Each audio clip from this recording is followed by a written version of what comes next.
By the time you hit 60, your body has already started a process most men don't see coming until it's too late. 73% of men over 60 have lost measurable grip strength compared to men in their 40s. 81% show markers of cardiovascular deconditioning that didn't exist a decade earlier. And here's the number that should matter to you. Only about 5% of men your age can pass all 5 biological markers that actually predict how long you'll live and how well you'll live it. Not 5% who are fit, not 5% who go to the gym, 5% who can still do what a man's body is supposed to do without thinking about it. I'm not talking about your age on your driver's license, I'm talking about your biological age. The real age, the one your cells know. There's a difference between how old you are and how old you function. A man can be 62 on paper and have the cardiovascular system of a 78-year-old. Or he can be 65 and function like a 50-year-old. That gap isn't luck. It's not genetics playing the only hand. It's specific capacities your body either maintains or loses depending on what you've been doing for the last 2 decades. What I'm going to show you today are 5 markers. These aren't new age wellness nonsense. These are the exact measurements doctors and longevity researchers use when they want to know how much time a man actually has left and whether those years are going to be good ones or decline. They measure different systems: your strength, your cardiovascular resilience, your ability to move, your hormonal stability, and your sensory acuity. Together, they paint a picture of your biological reality. And here's what I want you to understand from the beginning. If you can still do all 5 of these, your body is functioning like a man 10 to 15 years younger. Most men your age can't do 3. That's not judgment. That's data. The first marker is grip strength. This seems simple. It's not. Grip strength is one of the single best predictors of longevity in men over 60. Not because squeezing hard matters for daily life, though it does, but because grip strength reflects overall muscular strength, which reflects your ability to maintain muscle mass, which reflects your testosterone levels, which reflects whether your metabolism is still working or whether it's shutting down. A man with a weak grip is a man whose body has already started the process of surrendering. For a man your age, grip strength should be measured with a dynamometer. If you can sustain more than 90 pounds of force in your dominant hand, you're above average. If you can hit 110 or above, you're in the top tier. Most men over 60 are sitting between 50 and 70. They've lost it gradually enough that they didn't notice. Then one day they reach for something and realize their hand doesn't have the power it used to. By then, they're already 3 years into the decline. What grip strength measures is the status of your fast-twitch muscle fibers. These are the fibers that deteriorate first when you stop using them. They're also the fibers that respond fastest to resistance training. That's why men who lift weights regularly maintain grip strength. It's also why men who don't lose it. It's not complicated. Your body keeps what it uses and discards what it doesn't. If your grip is declining, it's not because you're 60, it's because you stopped training strength 5 or 10 years ago and didn't notice the cost until now. The good news: grip strength is one of the fastest things to recover. 3 months of regular resistance training, and a man can add 15 to 20 pounds back to his grip. Not because he's suddenly younger, because his fast-twitch fibers remember what to do. The second marker is post-exertion heart rate recovery. This is more specific than general fitness. It's how fast your heart rate comes back down after effort. This measures your parasympathetic nervous system function, which is your body's ability to shift from fight or flight into rest and digest. Men your age should be able to elevate their heart rate to 140 beats per minute with moderate exertion, then drop it back to 100 or below within 2 minutes of stopping. If you're taking 4 or 5 minutes to recover, your nervous system is stuck in a sympathetic state. You're running on adrenaline instead of actually relaxing. This matters more than most men think, because a nervous system that can't recover is a nervous system that can't rebuild. Testosterone production happens during recovery. Growth hormone is released during sleep, which is only possible if your nervous system can actually switch off. If your parasympathetic system is weak, you're not sleeping deep, you're not recovering, and you're aging faster at the cellular level. A man with poor heart rate recovery is a man whose body is perpetually stressed, even when he thinks he's resting. Why does this decline? Typically, it's a combination of chronic stress, poor sleep, and cardiovascular deconditioning. These three feed each other. A stressed man sleeps poorly. A man who sleeps poorly has a slower recovery time.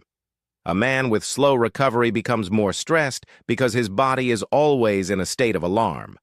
Breaking the cycle means addressing all three at once, but the measurement itself is simple and immediate. You can test your recovery in 5 minutes with your phone.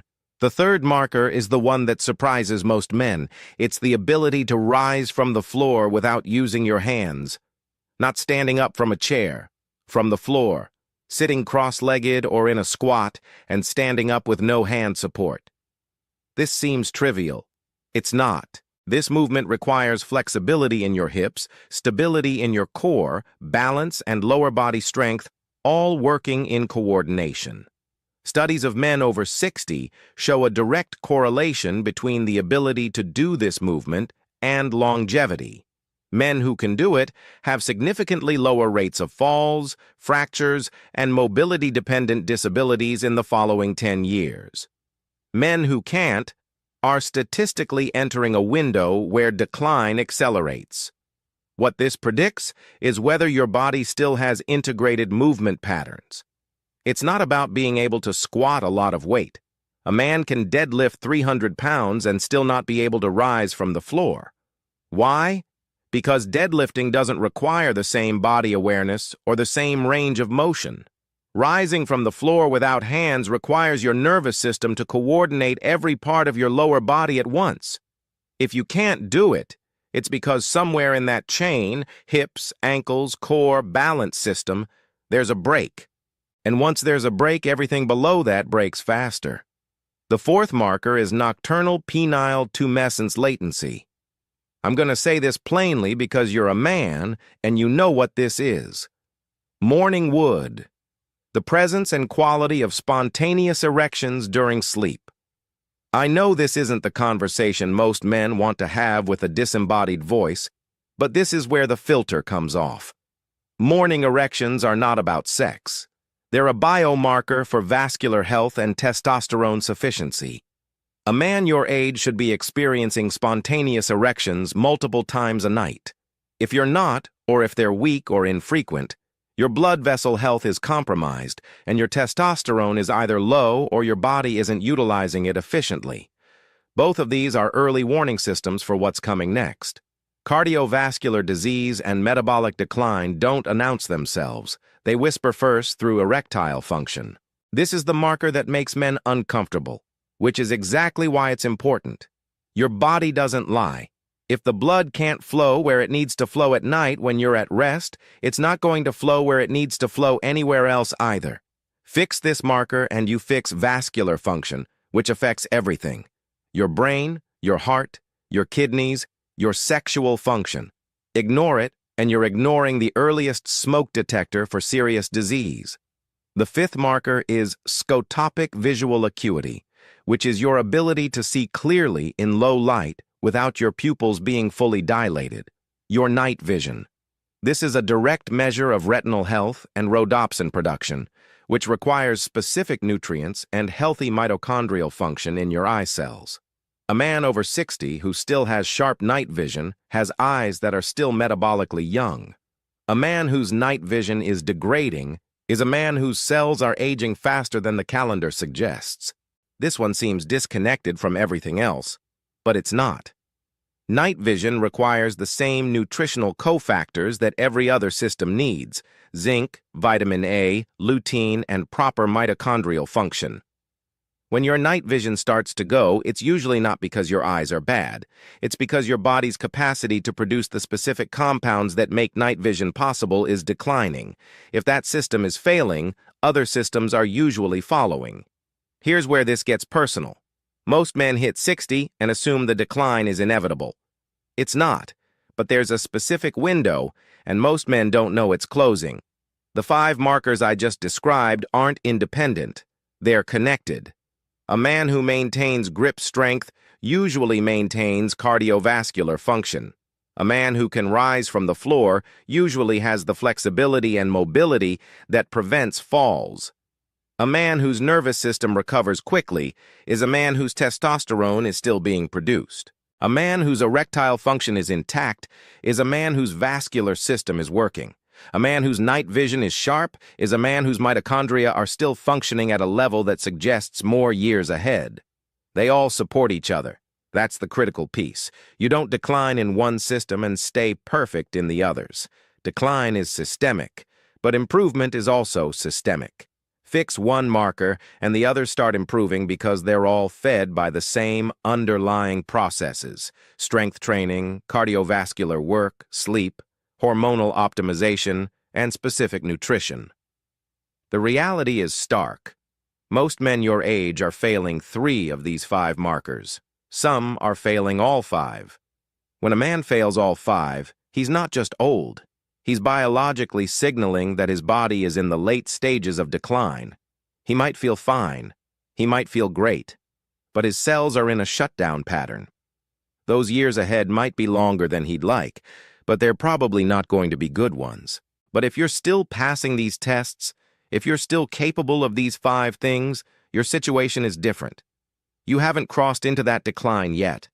You're still in the window where intervention works, where training builds instead of just maintaining, where hormonal support has a real effect, where addressing deficiencies actually reverses symptoms instead of just slowing the decline. That window is open, but it does close. Usually around 65 or 67 for most men, it starts to narrow. By 70, it's almost closed. The man who can do all 5 of these things is a man who is probably in the top 5%, not because he was born that way, but because he's been maintaining these capacities. He's been lifting, he's been moving, he's been sleeping. His nervous system isn't fried, his hormones are stable, his nutrition isn't processed garbage, he's not sedentary, he's not broken. If you can do all 5 right now, your job is simple. Don't stop. Don't think that because you can do them, you can coast. The moment you coast is the moment the decline starts. This is the part that most men miss. Maintaining these capacities requires consistent effort.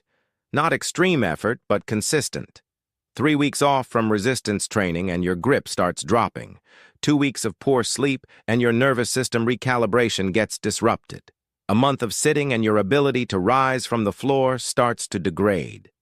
Your body isn't interested in storing these capacities for later. It uses them or loses them. If you can only do 3 or 4 of these, you're still in the window. You're not in the top 5%, but you're not in the danger zone either. You have time to address the weaknesses. Start with the easiest one to fix, which is usually grip strength, because resistance training that builds grip strength also improves the other markers. One change creates momentum. If you can only do 1 or 2, you're in decline that needs immediate attention. Not alarm. Attention. This is the part where most men stop listening because it feels too late. It's not. Even men who have let themselves decline significantly can recover surprising amounts of capacity within 6 months if they actually commit. The body wants to function. It will, if you give it reason to. Here's what I want you to do this week. Pick one of these 5. The one that seems easiest to test or easiest to start improving. If it's grip strength, find a way to measure it. Then start doing farmer carries 3 times a week for 15 minutes. Heavy weight in each hand, walk for distance. That's it. If it's heart rate recovery, test it once, establish your baseline, then commit to 1 bout of moderate intensity work 3 times a week and track recovery. If it's rising from the floor, practice it every day. Don't force it. Just practice the movement slowly and controlled 5 times a day. Pick one. Not all 5. One. Because one improvement creates belief that improvement is possible. Belief creates momentum. Momentum creates the second change, then the third. 6 months from now, you might be in the top 15% instead of the middle. 9 months from now, you might be close to the top 5%. But you have to start. Not next month. This week. How many of these 5 can you still do? Don't think about what you used to be able to do. Don't think about excuses. Be honest about right now. Drop your number in the comments, because I want to know where men watching this actually stand. Are we mostly seeing men who are maintaining, or are we mostly seeing men in decline? Next, I'm going to show you the one mineral that almost every man over 60 is deficient in, and why that single deficiency is responsible for most of the decline you're feeling right now. It's not magnesium, and it's not what the supplement companies are selling. It's something most men have never heard of, and once you understand it, you're going to understand why you wake up tired even after sleeping 8 hours. So don't go anywhere.